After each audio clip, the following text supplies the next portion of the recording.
Voz do Brasil. As notícias do governo federal que movimentaram o país no dia de hoje. Boa noite. Boa noite para você que nos acompanha em todo o país. Quinta-feira, 10 de outubro de 2024. E vamos ao destaque do dia. Dia Nacional de Luta contra a Violência à Mulher. Crime de feminicídio passa a ser considerado hediondo, com pena que pode chegar a 40 anos de prisão. Mudança na lei foi sancionada pelo presidente Lula e já está valendo. E o principal canal de orientação e acolhimento às mulheres vítimas, o Ligue 180, passará a ser indicado nas plataformas de busca da internet. E mais, incentivo aos pequenos produtores rurais. Vamos falar da parceria do Ministério da Pesca e Aquicultura com o Senar, o Serviço Nacional de Aprendizagem Rural, para auxiliar produtores de pescados familiares. E na nossa entrevista do dia será a secretária nacional de Políticas de Desenvolvimento Regional do Ministério da Integração e Desenvolvimento Regional, Adriana Mello. Ela vai falar do apoio que está sendo prestado aos avicultores do país por meio do programa Rotas de Integração Nacional. E você vai ouvir também turismo religioso. Círio de Nazaré no Pará e Romaria para Aparecida em São Paulo tem apoio do Ministério do Turismo e da Polícia Rodoviária Federal. Hoje, na apresentação da Voz do Brasil, Mariana Jungmann e Luciano Seixas. E acompanhe a gente ao vivo. Acesse radiogov.ebc.com.br ou o canal Gov na sua TV aberta. Em menos de uma semana, a Operação Raízes do Cedro resgatou 674 brasileiros e familiares e 11 animais domésticos da zona de conflito no Líbano. A primeira escala da operação pousou no Brasil no último domingo, 6 de outubro. E hoje, o terceiro voo com 218 passageiros pousou na base aérea de São Paulo. Além do resgate, os voos até o Líbano também levam insumos médicos. No total, foram enviados mais de 7 toneladas em medicamentos, envelopes de reidratação, seringas e agulhas descartáveis. A mesma aeronave que buscou o segundo grupo de repatriados brasileiros levou mais uma doação de insumos em saúde. Foram enviados 491 quilos de medicamentos, envelopes para reidratação e seringas descartáveis. E falando em saúde, a Força Nacional do SUS segue atendendo quem chega ao Brasil, sobretudo cuidados com a saúde mental. A psicóloga Débora Noal é especialista de referência da Força Nacional do SUS e está trabalhando diretamente com os que chegam. Nós organizamos então uma equipe que a gente chama de saúde mental e atenção psicossocial, então que ela faz tanto o componente de diagnóstico clínico quanto também o componente mais amplo que a gente chama de estabilização emocional na primeira fase de resposta a uma emergência de grande porte. Então metade da equipe de psicólogos, uma outra parte de tradutores. Dentro da equipe a gente garante que tenha sempre um homem e uma mulher, garante ainda que as pessoas falem as línguas da população que está vindo dentro do voo. Então a nossa equipe fala árabe, fala francês, fala inglês, fala português, para garantir que a gente consiga falar a língua materna. O Itamaraty, por meio da Embaixada do Brasil em Beirute, segue em contato com brasileiros e familiares próximos para a organização de novo voo de repatriação. Nesta quinta-feira, um quarto avião decolou da base aérea de São Paulo com destino ao Líbano. Reportagem Carolina Monteiro. O assassinato de mulheres em razão do gênero, o feminicídio, se torna, a partir de agora, um crime hediondo. Esse tipo de crime é considerado mais grave pela lei brasileira e tem penas maiores que crimes comuns. Essa mudança está numa nova lei sancionada pelo presidente Lula e que também aumenta a pena do feminicídio para 40 anos. A lei sancionada pelo presidente Lula agrava a pena para quem comete feminicídio. Agora, o autor desse tipo de crime pode receber uma pena de até 40 anos, a maior prevista no Código Penal brasileiro. Na prática, a proposta amplia as respostas preventivas e punitivas aos crimes praticados contra mulheres, criando a previsão de que o crime de matar uma mulher por razões de gênero preveja a reclusão de 20 a 40 anos, além de ampliar a pena para crimes de lesão corporal e violência doméstica contra mulheres. O texto altera ainda a lei dos crimes hediondos para reconhecer o feminicídio como crime hediondo e altera também a Lei Maria da Penha para ampliar a pena por descumprimento da medida protetiva de urgência e determina a prioridade na tramitação dos crimes inscritos nessa nova legislação. O texto, por fim, estabelece que a justiça seja gratuita nesses casos. O objetivo é garantir maior proteção às mulheres, além de combater a impunidade e permitir o monitoramento dos dados por parte das autoridades. Lorena Pacheco para a Voz do Brasil. E hoje é o Dia Nacional de Luta contra a Violência à Mulher e o Ministério das Mulheres, em parceria com o Google, anunciou um novo recurso que facilita o acesso a serviços de apoio a vítimas de violência doméstica. Vai funcionar assim. Ao pesquisar no Google por termos relacionados ao tema, como, por exemplo, ajuda à violência contra a mulher ou ajuda à violência doméstica, a população vai receber como resposta da plataforma os canais de atendimento e links para a Central de Atendimento à Mulher, o Ligue 180. Vale lembrar que o Ligue 180 é um serviço gratuito do governo federal que oferece informações sobre direitos e serviços, além de registro e encaminhamento de denúncias de violência contra as mulheres. A central funciona 24 horas por dia, todos os dias da semana, incluindo feriados. Parceria do Ministério da Pesca e Aquicultura com o Senar, o Serviço Nacional de Aprendizagem Rural, vai auxiliar produtores de pescados familiares com assistência técnica. O acordo terá duração inicial de 2 anos e tem o objetivo de fortalecer as cadeias produtivas essenciais da criação de peixes, da maricultura, que envolve crustáceos e moluscos, e da carcinicultura, que é a criação de camarões em cativeiro. Esse projeto integra o Programa Nacional de Desenvolvimento Sustentável da Aquicultura. Santa Catarina foi o primeiro estado beneficiado. Lá, 150 produtores serão atendidos, mas o atendimento está previsto para todo o país. Os aquicultores familiares que tiverem interesse em participar devem procurar o Senar de sua região para obter informações sobre a capacitação. 24 mil produtores são registrados no Cadastro Nacional da Agricultura Familiar como aquicultores. E os pequenos produtores rurais também vêm recebendo o apoio do governo federal para a criação de aves. Galinha, frango e ovo caipiras conquistam o consumidor pelo paladar e a saúde, além de serem pratos tradicionais em vários locais do país. Esse é um mercado que vem sendo observado por meio do programa Rotas de Integração Nacional. Quem traz os detalhes ao vivo para a gente é Adriana Mello, secretária nacional de Políticas de Desenvolvimento Regional e Territorial do Ministério da Integração e do Desenvolvimento Regional, que está conosco pela internet nesse momento. Boa noite, secretária. Boa noite a todas, a todos. É uma satisfação participar da Voz do Brasil. Secretária, vamos começar então explicando o que são essas rotas de integração nacional? As rotas, elas são redes de arranjos produtivos locais, que são territorializados e também com setores previamente definidos a partir das vocações dos territórios, das regiões. E nesse propósito das rotas, nós buscamos estruturar a cadeia produtiva, indo desde a produção dos insumos, passando pela estruturação da produção primária, agroindustrialização, comercialização, isso tudo fomentando o cooperativismo, associativismo e também, em certos casos, preparando os produtos para exportação. Secretária, como é que a Rota da Avicultura Caipira, por exemplo, vai incentivar o crescimento do setor da criação de aves? Exatamente, porque por meio das rotas nós buscamos identificar numa cadeia produtiva quais são seus elos faltantes. Às vezes é a dificuldade de uma assistência técnica, às vezes é a produção primária que ela não está corretamente estruturada, às vezes é um alto nível de informalidade na produção.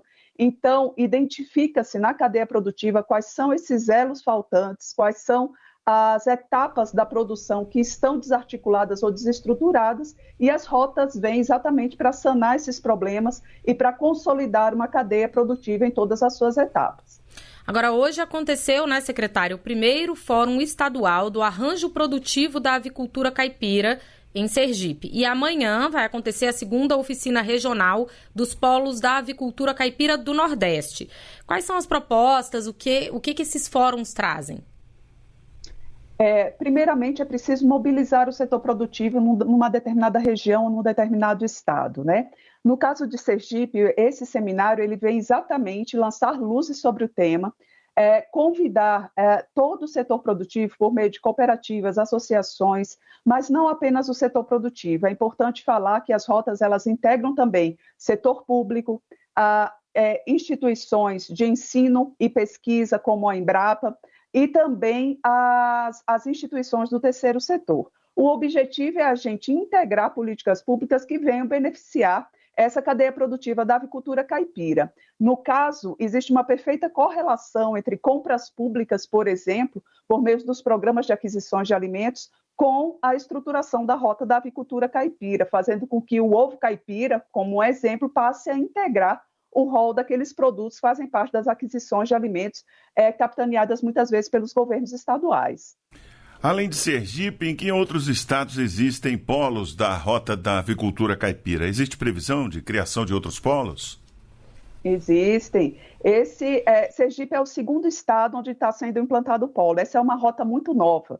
Ela é inédita no âmbito do programa e ela busca dar visibilidade a um setor que muitas vezes é passado despercebido, mas que tem um potencial gigantesco. Então, a avicultura caipira, a gente tem um potencial também de inclusão produtiva muito grande, né? Praticamente no semiárido nordestino, vamos citar aqui uma região que tem esse potencial gigante, existe em todo o quintal de uma unidade familiar a produção da galinha caipira, né? Ou galinha de capoeira, como se chama no Nordeste.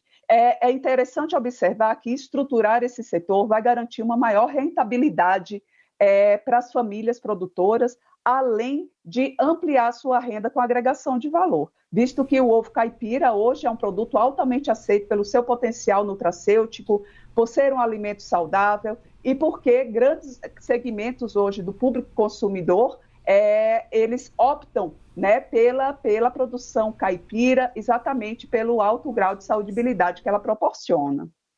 Agora, secretária, a senhora falou bastante do Nordeste, né? Mencionou até a galinha de capoeira, como é conhecida a galinha caipira lá na região Nordeste, mas esse é um tipo, né, de alimento, a galinha caipira, o frango caipira, o ovo caipira é consumido no país todo, né? Outras regiões também podem se beneficiar desse estímulo, né?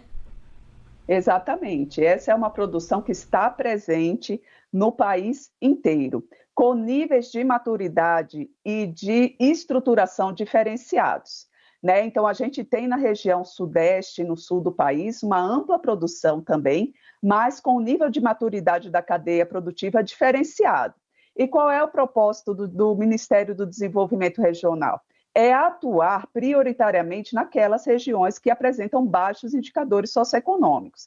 Então, se identificamos um potencial produtivo latente numa determinada região que ainda apresenta um baixo indicador socioeconômico, é para lá a prioridade da nossa atuação, como é, por exemplo, o semiárido nordestino. Secretária, além da rota da avicultura caipira que a gente está falando aqui, que outras rotas existem e onde são os polos? Bom, a rota da avicultura caipira, ela integra um conjunto de 13 rotas, ou de 13 setores produtivos que apresentam aí ao todo 78, né, polos territoriais, né? Então, nós temos o cordeiro, o mel, o cacau, o açaí, o leite, pescado, a rota da fruticultura, rota da tecnologia da informação e comunicação, economia circular, biodiversidade, mandioca, moda, e aí, para finalizar, por ser a mais recente, a avicultura caipira. Então, 78 polos aí espalhados no Brasil, de norte a sul, em todas as regiões, envolvendo 18 estados, mais de 1.300 municípios, e diretamente mais de 70 mil famílias produtoras.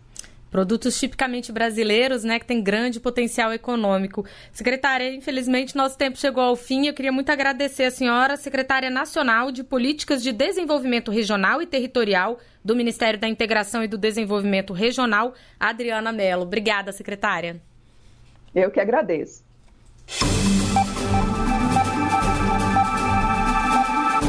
Foi sancionada hoje pelo presidente Lula a lei que institui novos programas de apoio a micro e pequenas empresas no país. O objetivo é facilitar o acesso a crédito e oferecer opções de renegociação de dívidas para esse público, que responde por 99% dos negócios do país. Suiene Lemos é artesã e em 2007 abriu seu próprio negócio em Fortaleza, uma empresa de joias autorais. Ela conta que chegou a abrir uma loja física com outras colaboradoras, mas não conseguiram manter o estabelecimento e hoje atua só no digital. Entre os desafios, como dona de um pequeno negócio, ela destacou a dificuldade de acesso a crédito. É muito difícil você viver só disso, mas sonho com um dia que eu vou poder viver bem do que eu faço, né? Os bancos, normalmente, né, quando a gente vai atrás de crédito, se encontra muitos obstáculos. O Brasil hoje conta com mais de 22 milhões de micro e pequenas empresas que respondem por 99% dos negócios no país. Para apoiar esses empresários, o governo criou o programa Acredita, que reúne ofertas de linhas de crédito com juros diferenciados e opções de renegociação de dívidas para pequenos negócios. Foi o que explicou o ministro do Empreendedorismo, da Microempresa e da Empresa de Pequeno Porte, Márcio França, em entrevista ao programa Bom Dia Ministro, produzido pela empresa Brasil de Comunicação. É um programa feito para os pequenos empreendedores, né? Ele é carimbado para essas pessoas. Primeiro, porque ele permite esse desenrola, que é uma maneira de você renegociar suas dívidas. Os descontos acabam sendo assim na faixa de 90%, 95%. E junto tem o programa Procred 360, que permite que quem fatura até R$360 mil pegue um empréstimo que tem uma carência e um juro bem menor do que um empréstimo normal. Então, todo o objetivo do presidente é que o pequeno se sinta acolhido. No caso das empresas que faturam até R$360 mil por ano, o governo atua como fiador na contratação da linha de crédito. De acordo com o ministro Márcio França, já foram realizadas 8.500 operações pelo Procred 360, que resultaram na concessão de R$260 milhões.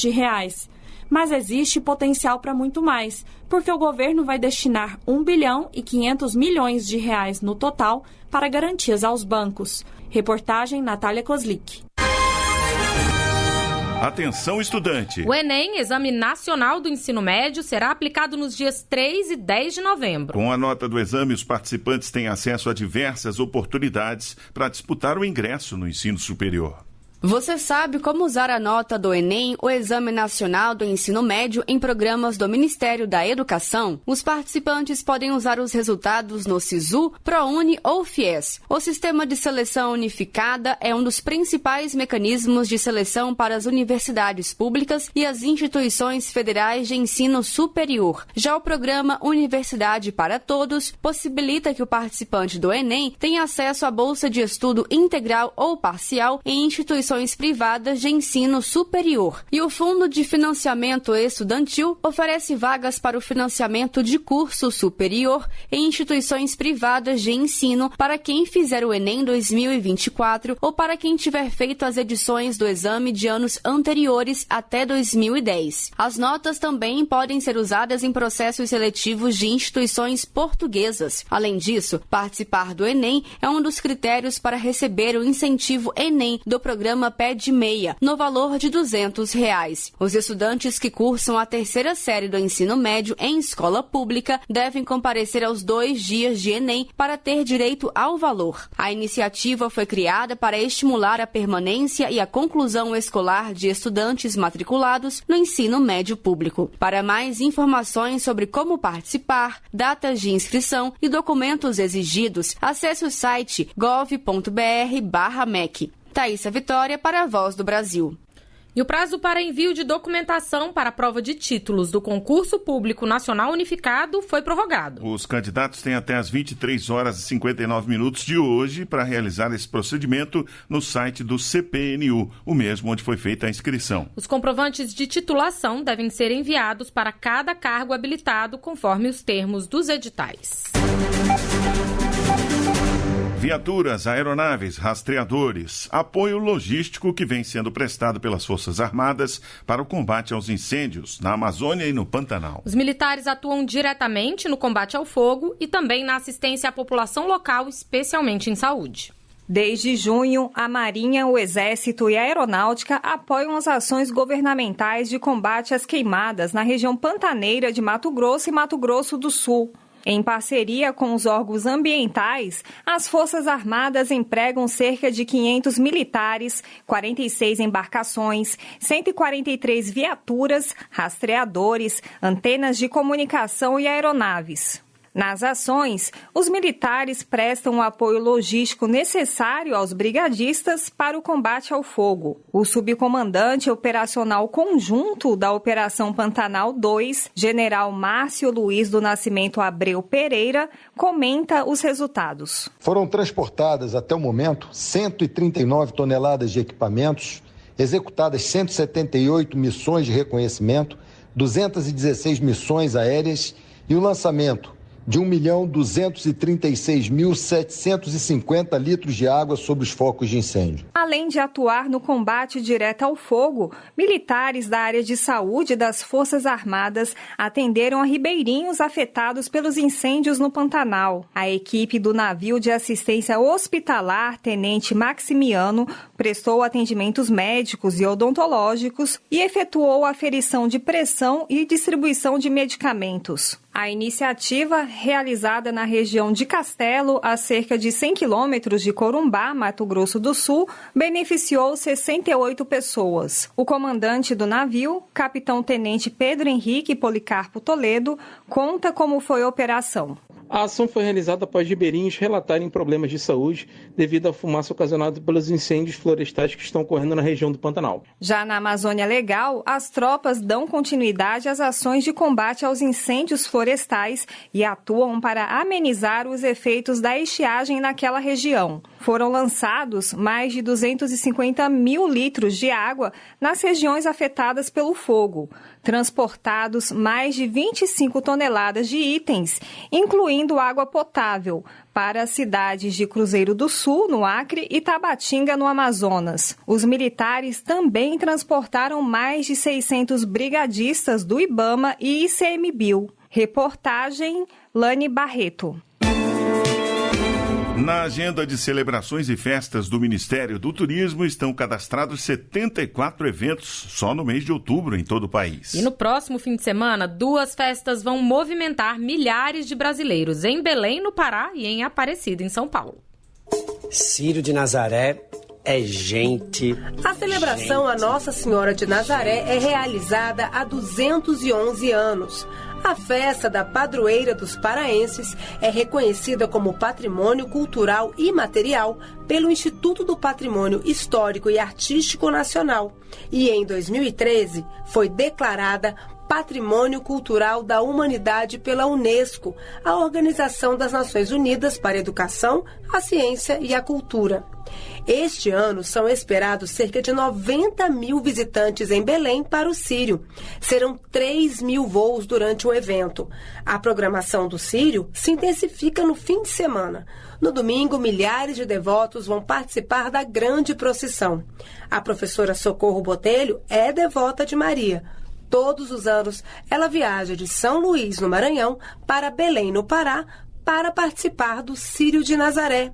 Quando eu estou na procissão, olhando tantas pessoas, reverenciando a Mãe Maria, aquilo para mim é um motivo muito grande de emoção. O ministro do Turismo, Celso Sabino, explica a importância dos eventos religiosos. Esse segmento desempenha um papel crucial no cenário turístico global, ajudando a preservar e promover a cultura brasileira e impulsionando as economias locais, gerando renda, empregos e incentivando o desenvolvimento sustentável. Já no estado de São Paulo, a romaria segue em direção ao Santuário de Aparecida, no interior do estado. Mais de 100 mil pessoas são aguardadas para as missas e a procissão, que vão ocorrer neste sábado, dia da Santa Padroeira do Brasil. Para garantir a segurança de todos no trajeto para a festa, a Polícia Rodoviária Federal reforçou o número de policiais e a fiscalização. A Operação Santuário Nacional de Aparecida 2024 se estenderá até o dia 14. Reportagem Carolina Monteiro. E essas foram as notícias do governo federal. Uma realização da Secretaria de Comunicação Social da Presidência da República. Com produção da empresa Brasil de Comunicação. Fique agora com as notícias do Poder Judiciário e do Congresso Nacional. Boa noite. Boa noite para você e até amanhã.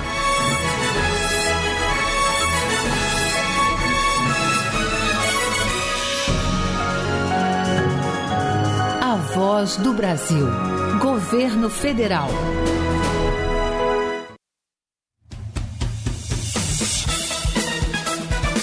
Você vai ouvir agora notícias do Poder Judiciário.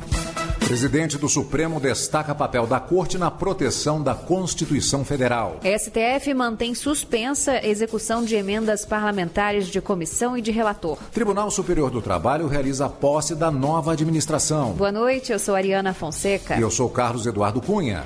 Presidente do Supremo Tribunal Federal destaca a eficiência das eleições e defesa da democracia. No início da sessão plenária desta quinta-feira, o ministro Luiz Roberto Barroso destacou a atuação do STF nos 36 anos da Constituição de 1988.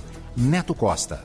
No discurso, o ministro Barroso lembrou dos desafios enfrentados pela sociedade brasileira ao longo desses 36 anos, como os ataques que ocorreram em 8 de janeiro de 2023. Ele também explicou o papel do Supremo na proteção da Constituição e na defesa da democracia e ressaltou a eficiência das eleições em nosso país. Desde 1996, contamos com o mais rápido e confiável sistema de apuração eleitoral do mundo. O presidente do STF frisou que não existem unanimidades, contudo, não se deve mexer em instituições que estão funcionando por interesses políticos e circunstanciais.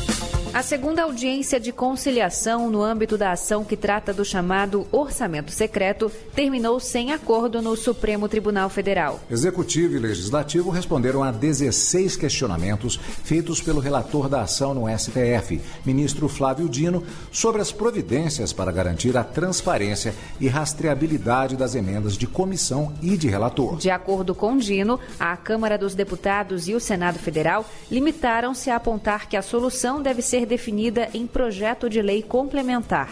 Quanto ao Executivo, permanece o descumprimento parcial da decisão sobre a plena transparência e rastreabilidade de dados passados. Diante da falta de cumprimento das determinações judiciais, Flávio Dino concluiu que permanece inviável a plena execução das emendas parlamentares ainda no exercício de 2024, até que Legislativo e Executivo consigam cumprir a ordem constitucional e as decisões do STF. STJ não reconhece uso capião de imóvel de propriedade da CAESB, a Companhia de Saneamento Ambiental do Distrito Federal. A relatoria foi da ministra Nancy Andrighi. Fátima Ochoa. Uso capião é a aquisição da propriedade de um bem móvel ou imóvel pelo uso por determinado prazo sem oposição do dono e de outras condições legais. Os autores da ação de uso capião extraordinária contra a CAESB argumentaram que ocupam uma área de mais de 7 mil metros quadrados há mais de 15 anos. O Tribunal de Justiça do DF julgou a ação improcedente e a terceira turma do STJ negou o provimento ao recurso especial. Para a ministra relatora Nancy Andrighi, além de pertencer à CAESB e estar em área de proteção ambiental, o imóvel serve para o abastecimento de água potável à população do DF, havendo inclusive reservatório de água na área. Tribunal Superior do Trabalho realiza a posse da nova administração. A cerimônia aconteceu nesta quinta-feira em Brasília. Larice de Paula. O ministro Aloísio Correia da Veiga é o novo presidente do Tribunal Superior do Trabalho e do Conselho Superior da Justiça do Trabalho, acompanhado pelo ministro Maurício Godinho Delgado como vice-presidente da Corte. Já o ministro Vieira de Melo Filho assumiu o cargo de Corregedor-Geral da Justiça do Trabalho. A nova gestão assume o comando do tribunal no biênio 2024-2026. Operação logística do Tribunal Regional Eleitoral do Amazonas garantiu que eleitores votassem. Nem a estiagem enfrentada pelo Estado impediu que os eleitores fossem às urnas no último domingo. Maíla Lara. Para evitar a abstenção, o Tribunal Regional Eleitoral do Amazonas realizou uma operação logística nunca antes vista. 7 helicópteros das Forças Armadas percorreram mais de 30 mil quilômetros e mais de 140 horas de voo para garantir que os brasileiros exercessem os seus direitos. Você acompanha outras notícias do Poder Judiciário em 104,7 FM para o Distrito Federal e em torno. Ou pelo canal 1.3 da TV aberta em Brasília. Ouça também pelo TuneIn de qualquer lugar do mundo. E baixe agora o TV Justiça Mais, disponível na loja de aplicativos do seu celular. Uma boa noite. E até amanhã. Notícias do Poder Judiciário, uma produção da Rádio Justiça, Supremo Tribunal Federal.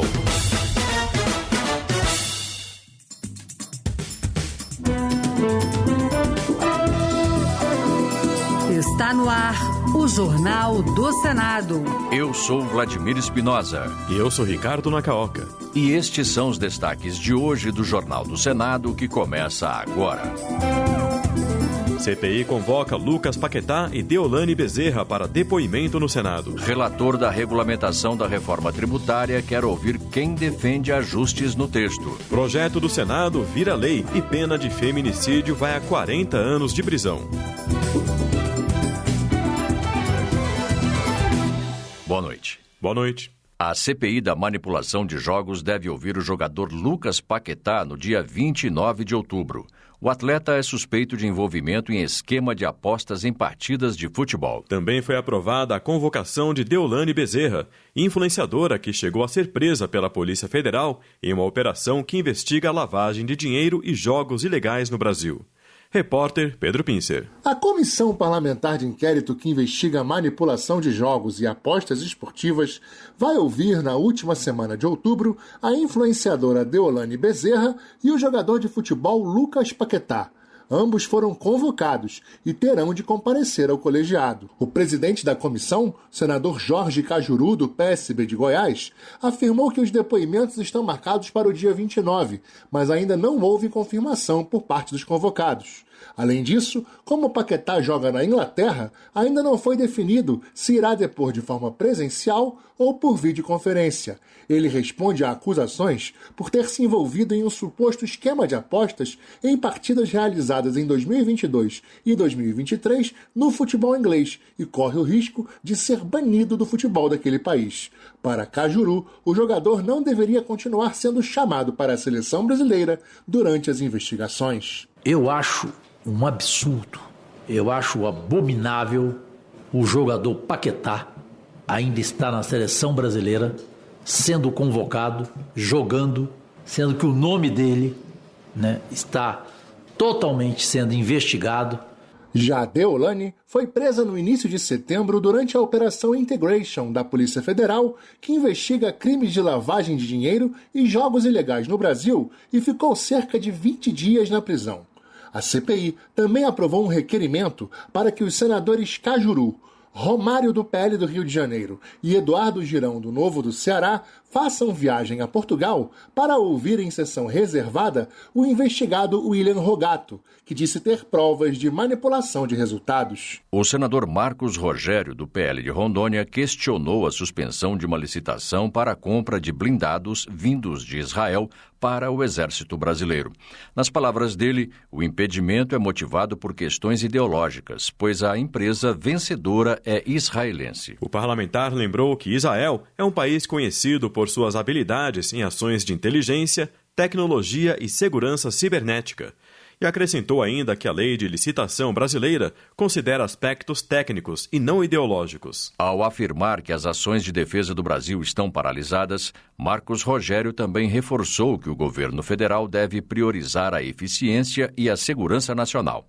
Para ele, a suspensão pode resultar em prejuízos para a soberania do Brasil. Essa decisão, ela não prejudica, repito, apenas o Ministério da Defesa, mas coloca em risco a integridade de nossa soberania. Enquanto isso, ficamos à mercê de ideologias ultrapassadas que impedem o avanço tecnológico e a proteção do nosso país. A Comissão de Educação aprovou um projeto que transforma abril no Mês Nacional da Valorização da Cultura Brasileira. A decisão foi em caráter terminativo e a proposta segue direto para a análise análise dos deputados. Mais informações com a repórter Marina Dantas. A sugestão de tornar abril o mês nacional da valorização da cultura brasileira surgiu na edição de 2023 do programa Jovem Senador. A ideia é ressignificar o mês e, em vez de ressaltar a chegada dos colonizadores europeus, celebrar a riqueza cultural do país e valorizar heranças indígenas, quilombolas, ciganas e outras que constituem a nossa diversidade. Quando a ideia surgiu, em 2023, a relatora foi a jovem senadora Caelis da Silva, do Rio Grande do Norte. Entendemos que o projeto promove a cultura brasileira em suas diferentes formas regionais. A sugestão foi transformada em projeto de lei na Comissão de Direitos Humanos e Legislação Participativa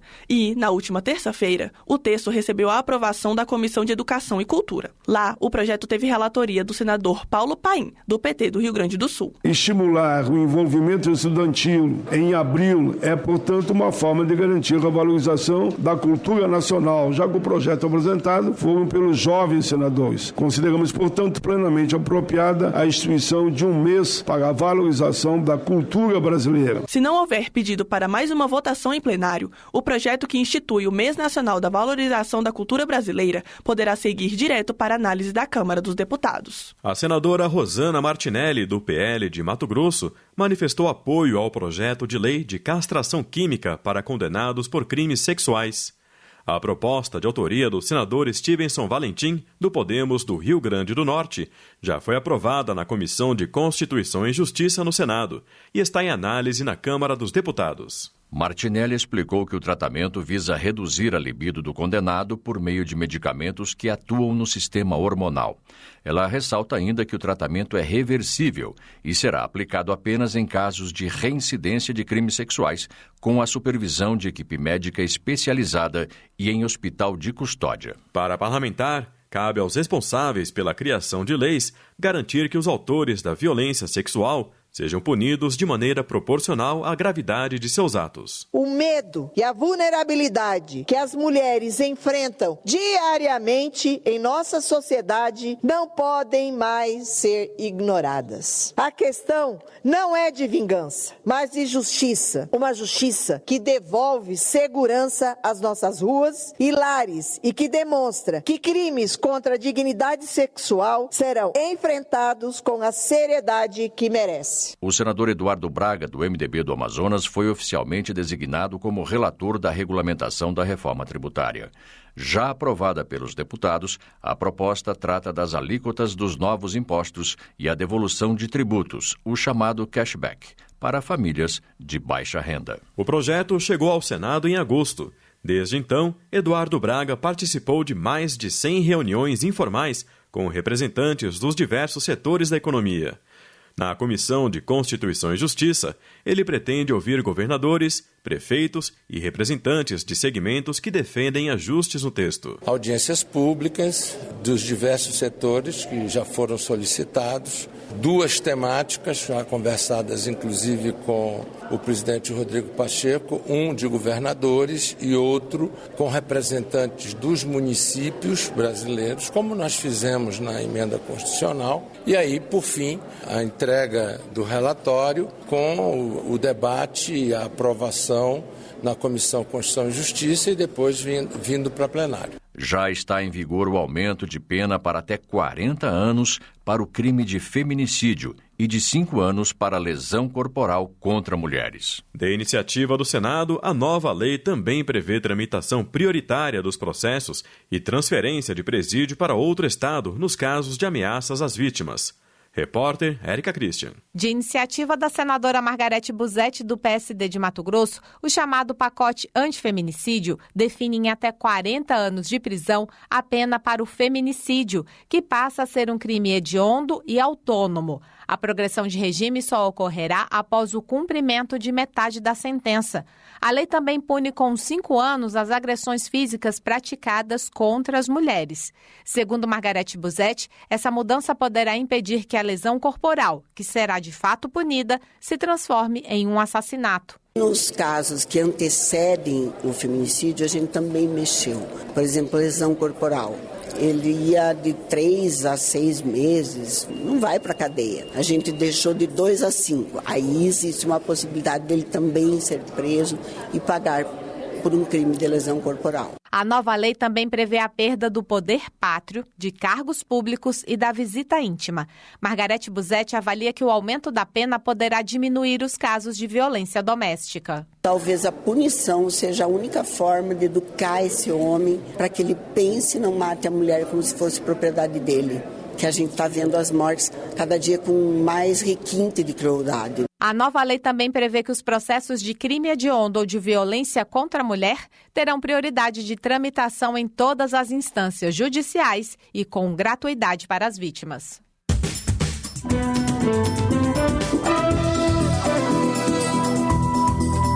Com trabalhos técnicos de Eliseu Caires, o Jornal do Senado fica por aqui.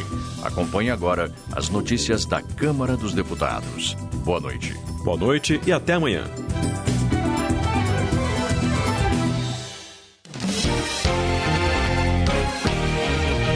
Jornal Câmara dos Deputados. Avança na Câmara a proposta que permite ao Congresso reverter decisão do Supremo. Relatório que anistia envolvidos nos atos de 8 de janeiro é apresentado em comissão. Proposta garante operações de financiamento para projetos de tecnologia e inovação.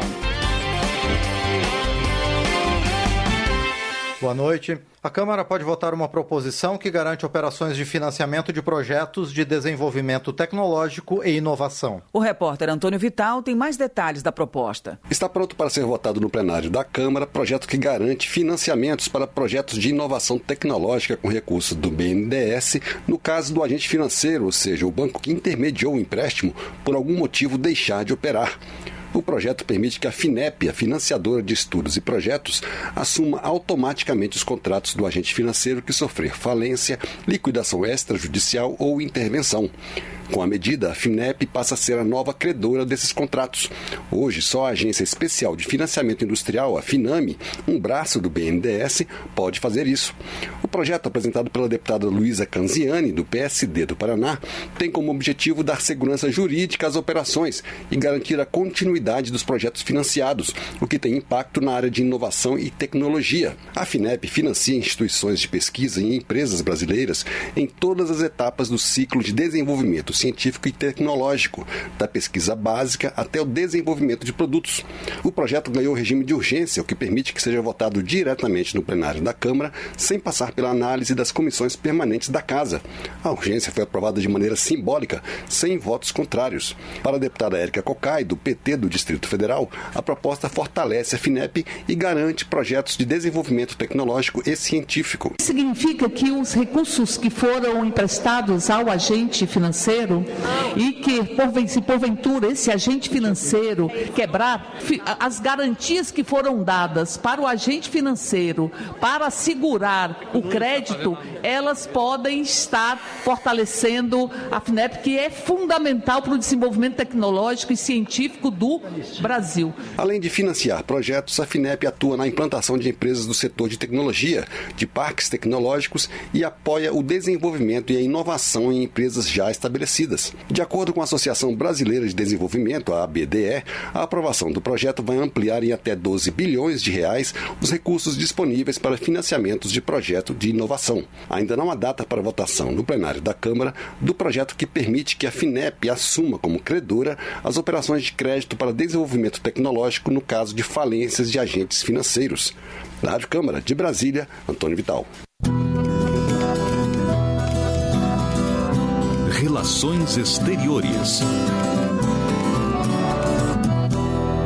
Na presidência do G20, o Brasil ainda enfrenta dificuldades para cumprir maioria dos objetivos de desenvolvimento sustentável. O repórter Luiz Cláudio Canuto acompanhou reunião sobre o tema na Câmara dos Deputados. Até o final de novembro, o Brasil está na presidência do G20. O país assumiu o cargo em dezembro do ano passado com 3 prioridades: combate à fome, pobreza e desigualdade, além da reforma da governança internacional e o desenvolvimento sustentável em 3 dimensões: econômica, social e ambiental. Ao longo do ano, reuniões foram realizadas por todo o país para discutir com especialistas e a sociedade civil propostas a serem apresentadas aos representantes das 19 maiores economias do mundo, além da União Europeia e da União Africana, na reunião da cúpula de líderes do G20, que está marcada para os dias 18 e 19 de novembro no Rio de Janeiro. Os países do grupo correspondem a 2/3 da população do planeta, a 75% do comércio e a 85% do PIB mundial. Em julho deste ano,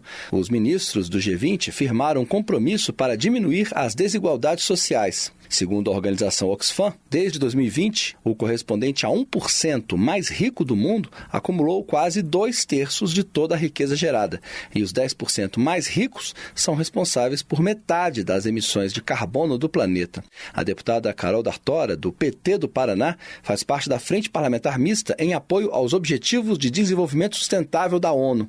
Ela afirma que os ODS são indispensáveis para o desenvolvimento sustentável global, pois oferecem uma agenda abrangente para erradicar a pobreza, proteger o planeta e dar prosperidade até 2030. Ela afirma que o Brasil não cumpriu integralmente nenhum dos objetivos, mas fez avanços em várias áreas. Por exemplo, tivemos progresso no combate à pobreza extrema, que é o ODS 1, e no acesso à educação, que é o ODS 4, apesar de desafios persistentes em qualidade e equidade. No entanto, o Brasil enfrenta grandes obstáculos em questões ambientais, como desmatamento e emissões de gases do efeito estufa, o ODS 13, e desigualdades sociais persistentes, o ODS 10. A posição do Brasil frente ao desenvolvimento sustentável é mista, mas embora seja signatário de acordos internacionais e tenha políticas voltadas aos ODS, a execução tem sido, infelizmente, ainda irregular, especialmente nas questões ambientais,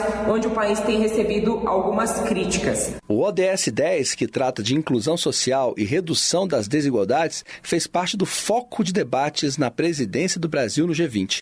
Esse objetivo do desenvolvimento sustentável faz parte da Agenda 2030. Outro tema da agenda esteve no foco da presidência brasileira, a necessidade de investimentos em saneamento básico, que é o ODS 6. Segundo a deputada, a Frente Parlamentar, que tem 182 deputados e 7 senadores, promove diálogos com o governo e incentiva políticas públicas com os princípios dos ODS. O secretário para a Comissão Nacional para os Objetivos de Desenvolvimento Sustentável, Lavito Bacarissa, afirma que o relatório anual voluntário de 2024 apresenta um retrato de como foi o desempenho do Brasil nos 17 Objetivos de Desenvolvimento Sustentável. E aí, obviamente, a notícia não é das melhores, né?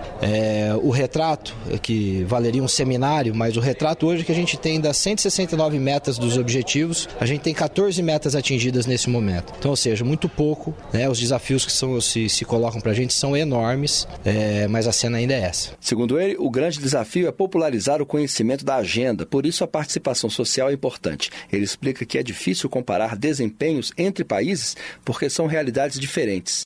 Segundo ele, a comparação que deve ser feita é em relação ao próprio país. Em 2010, foi criado um grupo de trabalho de desenvolvimento do G20, que também busca incentivar países em desenvolvimento que não são membros do G20, especialmente os menos desenvolvidos, a dar atenção aos objetivos de desenvolvimento sustentável do Grupo dos 20. Da Rádio Câmara de Brasília, Luiz Cláudio Canuto. A sua história importa. A depressão é um transtorno de humor que não pode ser confundido com a tristeza. A tristeza passa naturalmente. A depressão precisa ser tratada e tem grande impacto no nosso jeito de lidar com a vida e com as nossas atividades. Os casos graves podem até levar ao suicídio. Busque ajuda. Você não está sozinho. Uma campanha da Rádio Câmara.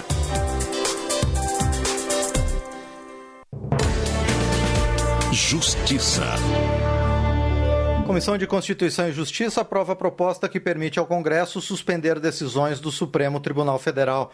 A repórter Paula Moraes acompanhou a votação. A Comissão de Constituição e Justiça da Câmara aprovou uma proposta de emenda à Constituição que permite ao Congresso Nacional suspender decisões do Supremo Tribunal Federal. De acordo com o texto, se o Congresso considerar que o Supremo ultrapassou o exercício adequado de sua função de guarda da Constituição, poderá sustar a decisão por meio meio do voto de 2/3 dos integrantes de cada uma de suas casas legislativas, a Câmara e o Senado, pelo prazo de 2 anos, prorrogável uma única vez por mais 2 anos. O Supremo, por sua vez, só poderá manter sua decisão pelo voto de 4/5 de seus membros. A proposta foi aprovada por 38 votos a 12. Parlamentares de partidos ligados ao governo consideraram o texto inconstitucional. Foi o caso do deputado Bacelar, do PV da Bahia. Quem é que tem a última palavra nesse sistema constitucional? É o Poder Judiciário.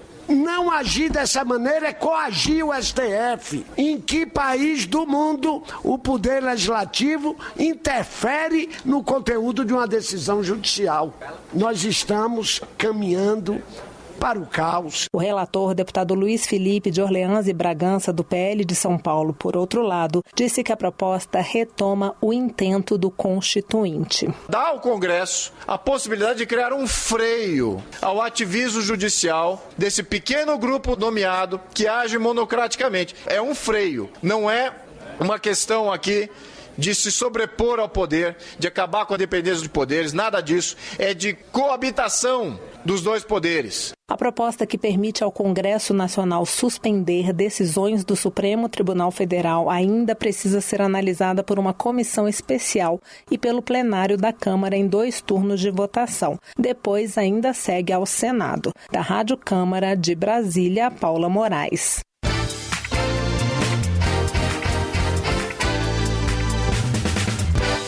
Também na CCJ, no início da semana, foi lido o parecer ao projeto que anistia os envolvidos nos atos de 8 de janeiro de 2023. Mas a votação foi adiada para a próxima semana, segundo detalha a repórter Paula Moraes, que acompanhou a discussão em torno da medida. A proposta que anistia os envolvidos nos atos antidemocráticos de 8 de janeiro de 2023 avançou mais uma fase na Câmara quando o deputado Rodrigo Valadares, do União de Sergipe, leu seu parecer favorável ao texto na Comissão de Constituição e Justiça. Um pedido de vista adiou a votação para a próxima semana. O texto prevê que serão anistiados todos aqueles que participaram de atos com motivação política ou eleitoral ou que os apoiaram com doações, apoio logístico, prestação de serviços ou publicações em mídias sociais entre 8 de janeiro de 2023 e a data de vigência da futura lei. A medida beneficia, por exemplo, o ex-presidente Jair Bolsonaro, que é investigado pelo Supremo Tribunal Federal sob acusação de incitar os atos em vídeo publicado nas redes sociais. O texto também perdoa os crimes praticados pelos extremistas inconformados com o resultado das eleições de 2022, que depredaram os palácios do Congresso Nacional, do Supremo Tribunal Federal e do Planalto em uma tentativa de perturbar a ordem pública. A anistia garante aos envolvidos, entre outros, perdão por crimes previstos no Código Penal relacionados às manifestações, cancelamento de multas aplicadas pela Justiça e manutenção dos direitos políticos. Segundo Rodrigo Valadares, os eventos de 8 de janeiro se deveram a um sentimento de injustiça sentido por muitos brasileiros após o segundo turno das eleições de 2022. Note-se que aquelas pessoas que estiveram no dia 8 de janeiro de 23 não souberam naquele momento expressar seu anseio por liberdade e pela defesa de uma democracia representativa de fato, catalisando sua indignação de maneira exacerbada e causando danos ao patrimônio público e ao patrimônio histórico-cultural por meio de um efeito manada. O relator disse, porém, que o episódio vem sendo tratado pela Justiça com rigor excessivo e sem critério legalista e garantista, apenas no critério ideologicamente punitivista. De acordo com Valadares, a anistia poderá contribuir com a possibilidade de devolver o Brasil a um novo tempo. Um novo tempo de maturidade política, de convívio com os diferentes e garantia de liberdade à expressão como resgate à presunção de inocência no ordenamento jurídico brasileiro. Antes da leitura do parecer, parlamentares contrários à anistia tentaram impedir a leitura do relatório. O deputado Lindbergh Farias, do PT do Rio de Janeiro, criticou a proposta. O que está acontecendo aqui é uma insanidade. Uma ação desesperada dessa base bolsonarista para tentar evitar a prisão que vai acontecer do Bolsonaro por tentativa de abolição do Estado Democrático de Direito. Isso aqui é inconstitucional, não vai adiantar. Se passar na Comissão de Constituição e Justiça, o projeto que anistia os envolvidos nos atos antidemocráticos de 8 de janeiro de 2023 ainda dependerá de análise pelo plenário. Da Rádio Câmara, de Brasília, Paula Moraes. Está inaugurada, então, a Rádio Câmara FM. Desde o início da rádio, em 20 de janeiro de 1999, levamos a informação sobre o poder legislativo a todos os brasileiros. Pela rede legislativa de rádio, alcançamos mais de 14 milhões de cidadãos e estamos no ar com 20 estações. Rádio Câmara. É mais transparência e informação para uma democracia cada vez mais forte e uma sociedade mais consciente dos assuntos que impactam diretamente a vida de cada brasileiro e brasileira. 96,9 MHz. A gente ouve e toca o Brasil. Saiba mais em cd.leg.br/Rede Rádio.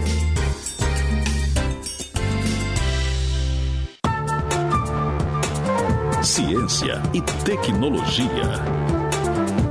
Proposta exclui obras criadas por inteligência artificial da proteção de direitos autorais. O repórter José Carlos Oliveira tem mais detalhes sobre o projeto. A Câmara dos Deputados começa a analisar o projeto de lei que insere na Lei de Direitos Autorais algumas regras sobre o tratamento a obras criadas por inteligência artificial. A principal delas prevê que tais obras pertencem ao domínio público desde a publicação e, portanto, não são protegidas por direitos autorais em nenhum momento. O texto também estabelece que os órgãos competentes para registro de obras intelectuais deverão ter mecanismos para identificar e classificar as produções feitas por inteligência artificial de forma integral ou majoritariamente autônoma, a fim de garantir sua correta categorização como obras de domínio público. A ideia partiu do deputado Leonardo Gadelha, do Podemos da Paraíba. O que a gente quer preservar aqui é algo que é inato do ser humano, que é a criatividade, a originalidade, que não se confunde em nenhum momento com aquilo que é produzido por uma máquina, por inteligência artificial.